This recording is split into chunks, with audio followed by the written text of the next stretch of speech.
Olá pessoal, eu sou a professora Jéssica Muniz e esta será a nossa sexta aula da playlist em parceria com a Cultive, de dicas de direito penal e direito processual penal. Na aula passada, nós estudamos através de questões direito penal.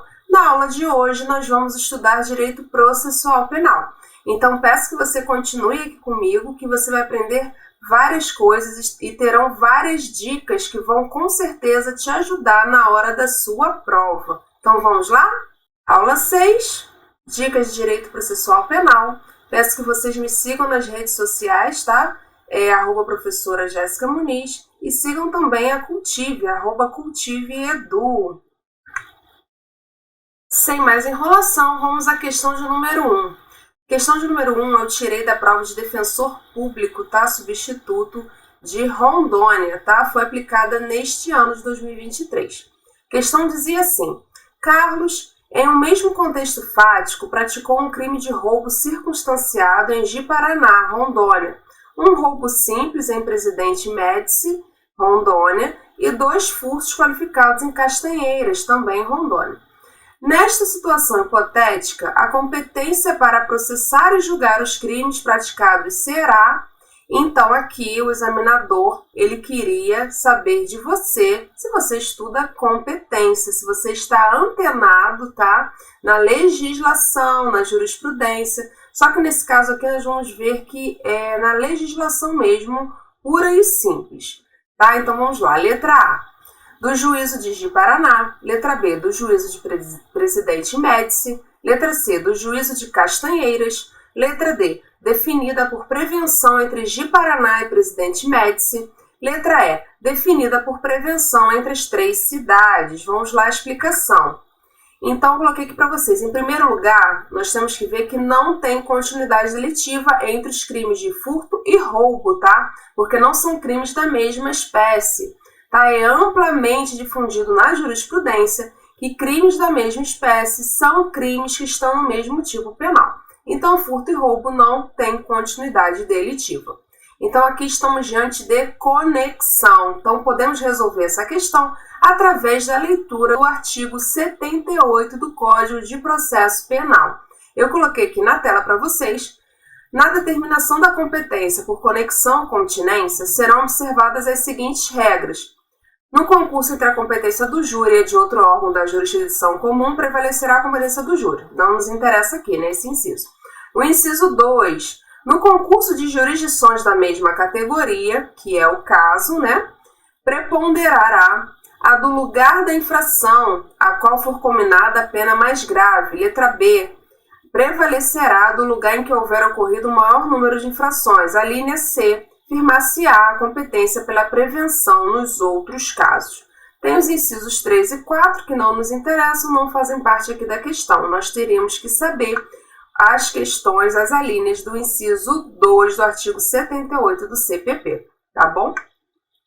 Então, eu coloquei aqui para vocês. Quando nós estamos falando de fixação de competência por conexão à continência, você tem que seguir essa ordem aqui prioritária, tá? Eu coloquei aqui para vocês, para ficar mais fácil, isso tá no artigo, que nós acabamos de ler, mas eu coloquei aqui melhor esquematizado. Em primeiro lugar, nós temos que ver o critério qualitativo, ou seja, qual crime é mais grave? Nós temos que fazer essa pergunta. Em segundo lugar, o critério quantitativo, maior número de crimes. E terceiro lugar, a prevenção nos demais casos, tá ok?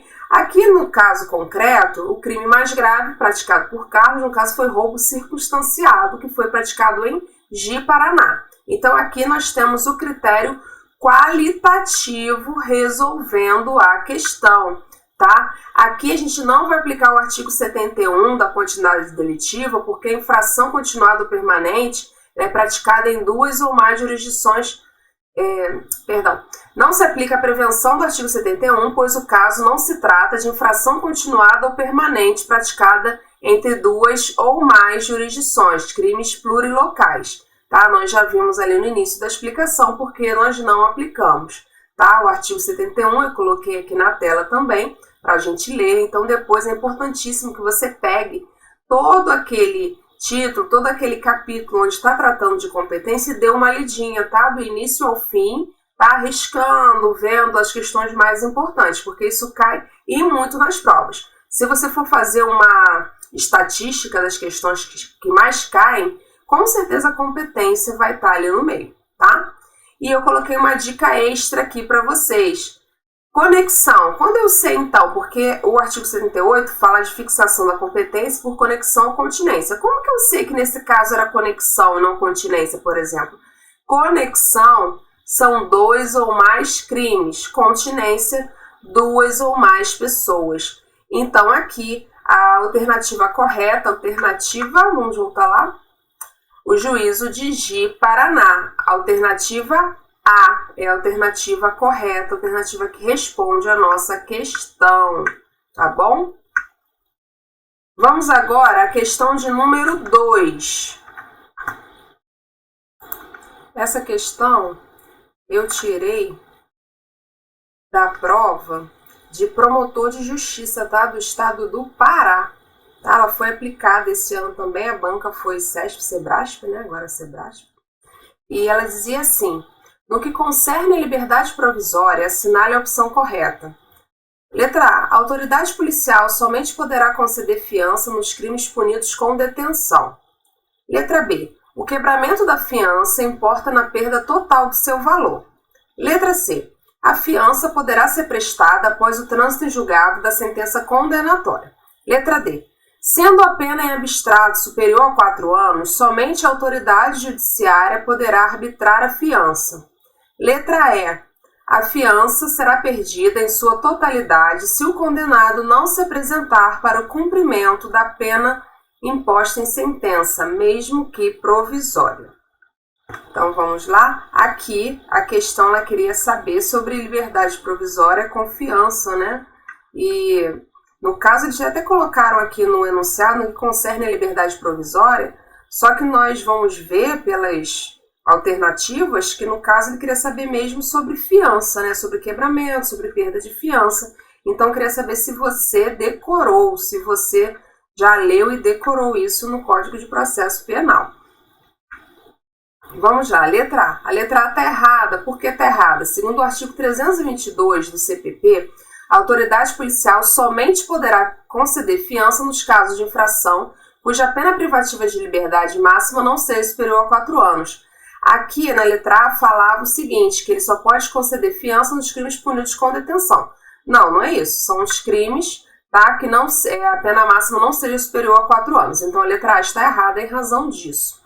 A letra B também está errada. No caso de quebra não se perde tudo, tá? Aqui falou o quebramento da fiança e importa na perda total de seu valor. Não, uma dica aqui para você é o seguinte, quando você quebra um vaso, tá? Você quebra, você não perde tudo, né? Vão ficar o quê? Os pedaços. Quando você quebra um galho, quebrou um galho, imagina aí você quebrando um galho. Quebrou, você ainda tá com as duas partes do galho, né? Ele não se perdeu, ele não sumiu, não desapareceu. Então, a mesma coisa aqui, na quebra da fiança. Então, esse é um macete bobo, uma dica besta, mas que salva muitas vezes a gente na hora da prova, tá? E aquilo que eu tenho falado com vocês, às vezes é esse pontinho que vai ser o ponto da sua aprovação, da sua classificação. A gente não pode marcar bobeira nisso, não pode, né, fazer as questões com falta de atenção. Então, quebra de fiança não se perde tudo, tá bom? Letra B está errada. Aí eu coloquei um resuminho aqui para vocês do seguinte, quebra da fiança. Quando acontece a quebra da fiança, deixar de comparecer ato do processo sem motivo justo quando já intimado, ato obstrução, descumprimento de medida cautelar, ordem judicial, nova infração penal dolosa, tá? Aí o que acontece? Qual é a consequência da quebra da fiança? Perda de metade do valor, tá? Já na perda da fiança, o acusado condenado que não se apresenta para cumprimento da pena. Aí aqui a consequência já é perda do valor total da fiança. Ele perdeu tudo, né? Desapareceu. Então, ele perde o valor total. A letra C, ela também está errada. Segundo o artigo 334 do CPP, a fiança poderá ser prestada enquanto não transitar em julgado a sentença condenatória. A letra C dizia que a fiança poderia ser prestada até após, né, a sentença condenatória. Vamos voltar lá. A fiança poderá ser prestada após o trânsito em julgado da sentença condenatória. Errado. O artigo 334 desmente essa alternativa C. A letra D é a letra certa, tá? Mas vamos ver a letra E. Por que a letra E está errada? Segundo o artigo 344 do CPP, é entender se há perdido na totalidade o valor da fiança se condenado ou acusado não se apresentar para início do cumprimento da pena definitivamente imposta. Então, vocês viram o que o examinador fez? Chegou na letra E, ele falou que o condenado, se ele não se apresentar para o cumprimento da pena imposta em sentença, mesmo que provisória. Não, esse finalzinho está errado. Tá? Então, você vê que o examinador aqui, a banca, ela é maldosa, ela troca algumas palavras, tá? Ela coloca um não, ela coloca um somente, tá? Então, você tem que estar sempre atento a isso. E essa questão, bem como a primeira que nós já vimos, aquela de defensor, são questões que você precisava ter o conhecimento estritamente da lei seca, tá? Então, nós não podemos negligenciar, não podemos nos furtar de estar lendo a lei seca. Ah, eu sei que não é dos melhores prazeres, não é prazeroso, tá? Essa leitura da legislação, tá? Pura e simples a legislação. Eu sei que às vezes acaba sendo um estudo maçante. Mas, meus amigos, infelizmente nós temos que estar cientes do que está escrito na lei, porque na hora da prova é isso que o examinador vai querer. Ele vai tirar um não, ele vai colocar um não, vai colocar um sempre, um somente. Ele vai te confundir, tá? Na legislação seca. Então, você não pode perder esses pontos preciosos, tá bom? Então, a letra D era a correta, tá? Sendo a pena em abstrato superior a 4 anos, somente a autoridade judiciária poderá arbitrar a fiança. Como nós vimos na explicação da letra A, né? A autoridade policial só pode nos crimes punidos, tá? Com até 4 anos. Acima disso, a autoridade judiciária vai fixar. Eu coloquei mais algumas dicas aqui para vocês, porque esse assunto geralmente é um assunto que dá um frio na espinha do aluno, né? Cai fiança na prova, a pessoa já fala, ai meu Deus, já é aquela questão que eu já vou deixar o ponto para o examinador. Não, a partir de hoje isso vai mudar, tá bom? Então eu coloquei essa dica aqui para vocês. Hoje eu tô fazendo um vídeo mais curto, tá? Só com 2 questões, que é para que vocês possam rever, coloca no modo acelerado, enfim, até vocês gravarem isso, tá ok? Então, eu coloquei aqui, quebra da fiança, descumprimento de obrigação imposta, perda da metade da fiança, sanção processual aplicada pelo Poder Judiciário. Consequências, perda da metade do valor da fiança, imposição de outra medida cautelar ou prisão preventiva, impossibilidade naquele mesmo processo de nova prestação de fiança, tá? Tá aí no artigo 324.1 do CPP. A decisão pela quebra da fiança, sendo interlocutória, comporta recurso sentido estrito, tá? Nós vamos ter uma aula, tá, de resolução de questões de recursos, aí nós vamos falar mais sobre isso, nós vamos complementar, tá, essa explicação. E a perda da fiança, acusado, condenado, intimado que não se apresenta, tá? Ocorre quando transitado julgado a sentença condenatória que imprima ao réu pena privativa de liberdade, independentemente do regime, se fechado, aberto ou semiaberto.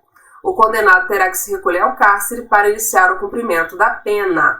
A decisão, da mesma forma, tá, do que na quebra, a decisão que decreta a perda, tá, é privativa do juiz e comporta recurso em sentido estrito, tá? E a consequência aqui com relação a valores é a perda total da fiança. Então, meus amigos, espero que vocês tenham entendido, espero que vocês tenham gostado da aula de hoje. Continue nos acompanhando aqui nessa playlist aqui no YouTube da Cultive, essa parceria que nós estamos fazendo. Nos acompanhe lá nas redes sociais, no Instagram, tá? Professora Jéssica Muniz. E qualquer dúvida que porventura tenha ficado ainda, você pode chegar lá na rede social, me manda uma mensagem lá no direct que eu terei o maior prazer em resolver, o maior prazer em te explicar, tá bom? Eu espero vocês, a próxima aula será a aula de Direito Penal. Então eu espero vocês aqui, até a próxima. Continue com foco nos estudos resilientes, tá ok? Então eu desejo a vocês um bom dia, uma boa tarde, tá? Uma boa noite. Até breve. Tchau, tchau.